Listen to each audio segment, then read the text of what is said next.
دکتۆر نۆزاد من ئاماژەم بەوە کرد کە ئەگەری کۆتایی هێنان بەم شەڕە هێشتا هەیە یان تاوەی کە ئیسرائیل و ئەمریکا ئەیانەوێت لە نێو خاکی ئێران بەدەستی بێنن و ئامانجە درێژخایەنەکانی ئەوان هیچ ئاسۆیەک بۆ کۆتایی هێنان بە شەڕەکە نییە. چۆن لە پێشاتەکانی ئەم دوایە دەڕوانیت؟ بله وقت آماجم پێگە بڕاستیش نه کاتێکە دیارەکە کوتایی پێدێت و نه ئامانجە کوتایەکەش دیارەکە ئامانجی کوتایی ئەم شەڕە ئایا بەلەوکێ دەچێت ئایا بەردەوام دەبن تا ڕژیم چێنج دەبیانە لەبەر ئەمە بڕاستی دوسێ سیناریۆمان هەیە. سیناریۆیەکەمەوەیە کە دۆناڵد ترامپ لەوانە هەفتەیەکی تریش دو هەفتەی تر بەردەوام بێ یاخود بەو شێوەیەکە خۆی تێدەگێت کە توانا سەربازیەکانی ئیران لاواز بووە و کوتایی بە شەڕەکە بینیت. ئەمە هەرچەندە لاوازە بەتایبەت لەم فەتەدا هێرشێکی زۆر لەسەر دەوڵەتانی عەرەبی هەیە گەلەوەی هۆرمز داخراوە قەیرانی خۆپوری دروست بە لەبەر ئەمە ئەگەر دۆناڵد ترامپ بڕیارێکی تەقلانە بدات و ئەگەر بەس لەم کۆتەدا ڕابگەین بەڕاستی حاجەیەکی زۆر گەورە بۆ ئەمریکا دەبیت وەک پێگەی ئەمریکاسی سەر ئاستێنەوە چێکە سەر ئاستێن داتی زیانێکی گەورە دەبێت. لەبەر ئەمە من پێم وایە بەرەو سیناریۆی دوام یان سێم دەچین. سیناریۆی دوامەوەیە کە دەبیت ئیران خۆ ڕادەست بکەن مەبەست ڕادەستکردن چییە؟ هەموو ئەو داواکاریانەی کە ئەمریکا پێشتەڕەکەش هەبووە لەگەل ئەوانەی کە زۆر باز دەکرد مەسەلەی بەرنامەی موشکی و ئەتۆمی و پرۆکسیەکانی بەڵام لە هەموویان گرنگترەوەیە لەسەر ئاستی ناوخۆی ئیران دەسەڵاتێک بێتە کارەوە ئەم دەسەڵاتە بتوانێت تعامل لەگەل ئەمریکا بکات. دەسەڵاتێکی میانڕەو بێ دەسەڵاتێک بێ بتوانیتن سیاسەتی خۆی لەسەر ئاستینی دەوڵەتی بگۆڕیت لەگەل ئەمریکا لەگەل دەوڵەتانی ئەوروپا بتوانیت پەنجەیەکی ئاسایی هەبیتن و بتوانید یعنی سیاستێکی تەڕادە دەتوانن بڵێ سیاستێکی میانڕەوانە لەسەر ئاستی ناوچەکە پراکتیزە بکات. بەڵام ئەوە کیشەکە لەوە دەیە زۆربەی ئەو گورجە سەربازانەی لە ئیران جاون تناجوکان هاتوونە سەر دەسەڵات ئایا لە ڕۆژانی داهاتوودا ئەوە دەبینێت کە زیاتر ئەو خەلکانە دەکرێنە ئاماژ تا ڕێگە خۆش بکرێت خەلکی میانڕەو بوون لە فازان بێت یان کەسێک بێ میانڕەو بێتە سەر دەسەڵاتیانە یعنی ئەوە سیناریۆیەکە وخب سيناريو اسلامي جي وازاني كي احتمال بلا بتن قران كوري لا سيستم سياسي روبدت ورجيم تشيج بي بلا ما واش براسي تشريف باشا دكتور نوزاد امريكا چی ماوە بەدەستی بهێنێت و ئێران چی ماوە کە لە دەستی بدات؟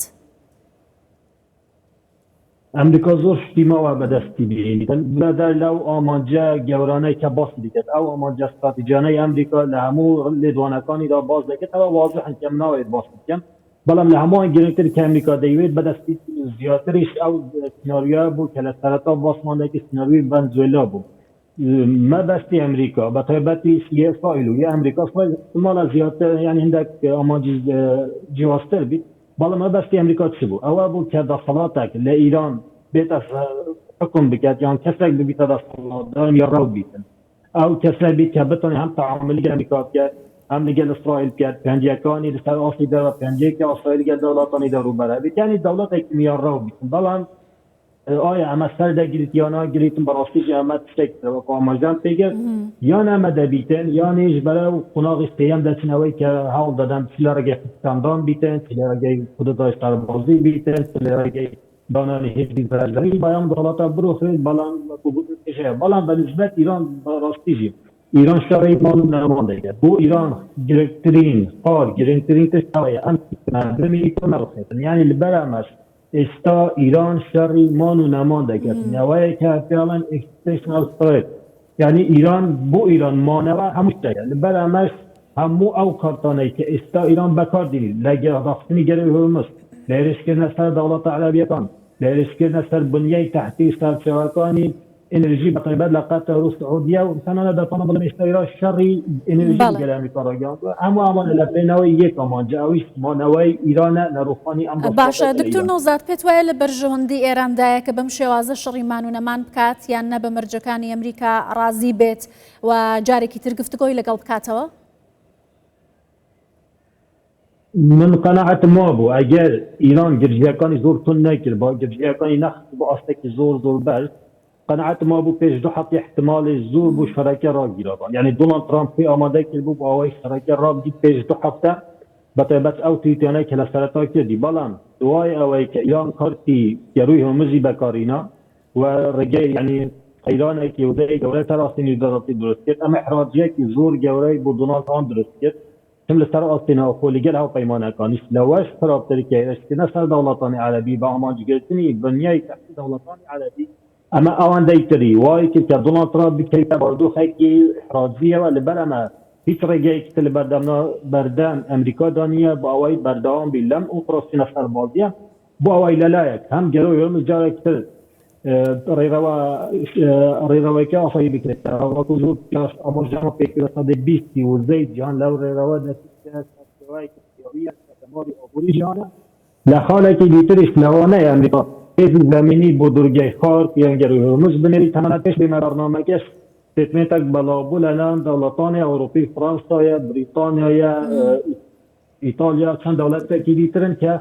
هواپیمانی پیک دینن که هواپیمانی ارکی و دبید با اوای لگروی مجد پارزن و نه ایران هرشل سلام ناکرد که اگر همش قدرت که چنیا قناغه که دیتر و خالی سامش احتمال لا برجعتم یکانیان او برنامه هبیت ایران باشا دکتور نوزاد اوی که ایران بردام کو کارتی گوشار باسی دکر هر لا دسپیکی شرکو بر لا دسپیکی هم شرش لگال امریکا و اسرائیل گروی هرمز بو بلا مستا امریکا هرشی ویشی کردو و دوال ولاتانی هاوپیمانی دکات که هاوکاری بن لکردنوی گروکا که ایران دای خستوا پنجولاتی اروپا و ژاپن آماده یاندر بریوا که هاوکار بن بو پاراسنی و گروا و اما بمشي وازه بتوانن که ئیترم قەیرانەی وزەکە هەیە کۆتایی پێبێنن پێت وایە ئەمە دوا خاڵی ئەم هاوپەیمانەتیە دەبێت یان نا پێویستی بە هاوپەیمانەتێکی بەرفراوانترە ئەمە بەم ئاسانیە ناکرێت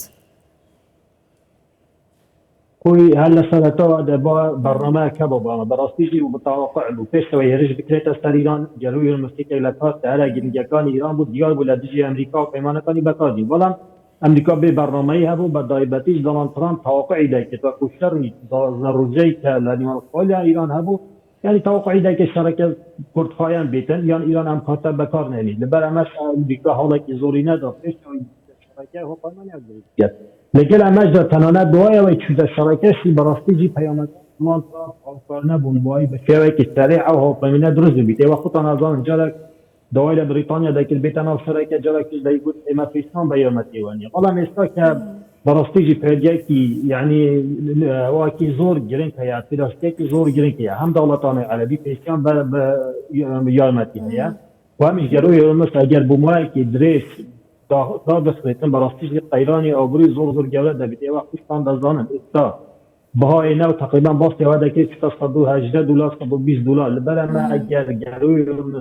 به داخلی بمینید و برای گمان اگر یک جار خراب لسر آبوری جهان دکرد ل آبوری جهان توازن امریکا سر دولت یا آبوری دکرد خیلی نکرد جهانی که جارش به امریکا دیگه که حتی من بله من پیمایم او ها پیمانه که استارا گرینده و تو آماشم پیتد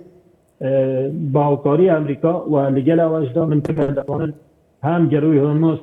او آسایشی گروی هرمز بپارزن و روبروی هر سکان ایران ببینن و من توقع دارم او ضربه که دولتان عربی و بنیای تحتی انرژی دولتان عربی دا من توقع دارم هاپیمانی که جورتر ببید و آمانجی فرانتر ببید همش پیگه دونالد ترامپ آن بیزر دکت با آمانجکان یم فراتر ببید احتمالش بکیت او آسای او سیستم داخلاتی که اشتغال ترامه باشه دکتور باسط لولاتانی عربی کرده ولاتانی که استهرشیان دکرت سر بشکن هاوپیمانی ایران بون بشکل ولاتانا رولی نێوەندگیریان دەگێڕا لە نێوان ئێران و ئەمریکا لەو ئاڵۆزیانەی کە هەبوو پێت وایە هەندێک بۆچوون هەیە دەڵێن کە ئێران هەڵی کرد هێرشی سەرم وڵاتانی کرد لەوانەیە بەرەکی وڵاتانی عربی لەگەڵ ئەمریکا و ئیسرائیل دش بە ئێران دروست ببێت لەگەڵ ئەم بۆچوونەی یا بۆچوونی جیاوازترت هەیە بازنەکە تا چەندە بەرفراوان دەبێت خینه ایران اوایه که دیویت زورتری گوتال سر اداره دونالد ترامپ درست کرد. راستش میگم مسئله رسیدن سر دولتان عربی یا خود بنیای تحت یا انرژی دولتان عربی خینه ایران اوایه که مادام مناتونم ل استراتژی زکانی امریکا بدم مادام ناتون جیات لزامی که ولی استراتژی وزل اسرائیل بدم توات دولتان عربی باشترین کارتی گوشارن با اوای کار هم کارتی که گوشار سر امریکا درست کرد هم اشتراکی او کوپیال اشتراکی انرژی لدجی امریکا و اشتراکی وزل لدجی امریکا و پیمانکان ایران دوا لبرم دولتان عربی مصدری سرچوای دهاتی نفت و غاز الاستراتژیان تنانت تکون بلند قطر زلهه جل روی مسئله غاز و کوات لیدان لا سرچوای زل عربستان السعودی ولا قطر ایران خوی دزانی تمام ایران کی جوله درست دکت یعنی او پی و یا گوشار درست دولتان بعض سیاست را بسنوای یا خود گوشار درست بکن با توی بخشان بلند بقناعتی اوای ایران جدید لا دقیقی جلوی امت ولا تشاهرش كنا دولتان عربي گوشارەکانی ئەو وڵاتانەی زیاتر کە لەسەر دۆناڵد ترامپ کەن دەبیت بەردەوام بی لەسەر ئەم شەڕە بە بەردەوام بیتن گورجی سەربازی لە هێزە ئیران بدات بۆ ئەوەی تۆی بەم هەرەشە بینیت لەبەر ئەمە ئێستا دەوڵەتانی عەرەبی ئاڵن ئێمە هەموو شتێکمان کرد بۆ ئەوەی شەڕەکە ڕووی نەدات بەیان بووین بەشدار نەبووین لەم شەڕە پەیوەندی زۆر باشمان لەگەڵ ئیران هەبوو بەڵام هەموو ئەوانە دادی ئەم دەوڵەتانەی نەدا کە لە هەرەشە مەترسیەکانیان بینە پاڵاست لەبەر ئەمە ئێستا ئیران بە تۆماژان پێکرد ئیران ئەو شەڕە وجای تەڕۆگەاندووە خەڵکی تریشەوەیە ئیران باش دەزانی دەوڵەتانی عەرەبی احتمالا ئەو توانایان نەبیت بتوانە ڕوبەڕووی ئیران ببن یاخود هیچ لەم عەدلەی شەڕبازی ناگۆڕن ئەمەش خەڵکی ئیران هێزێکە دەسەرەوەنە خەڵکی تریش احتمالا ئیران بیاوێتن شەڕێکی ئەسنە ئەوەش دروست کرد لەوانە ئەوەش مەبەست ئیران بیتن زیاتر ئەوە هەستە شیعەگەڕەیە کەمتر بکات لەسەر ئاستی ناوچەکە لە بیرەمان نەچێت احتمالا خوستیەکانیش لە سەڕووی داهاتوودا بینە ناو سەرەکەەوە بابوومەندە بگیرێت ئەوەی سەدەی بیستی داهاتی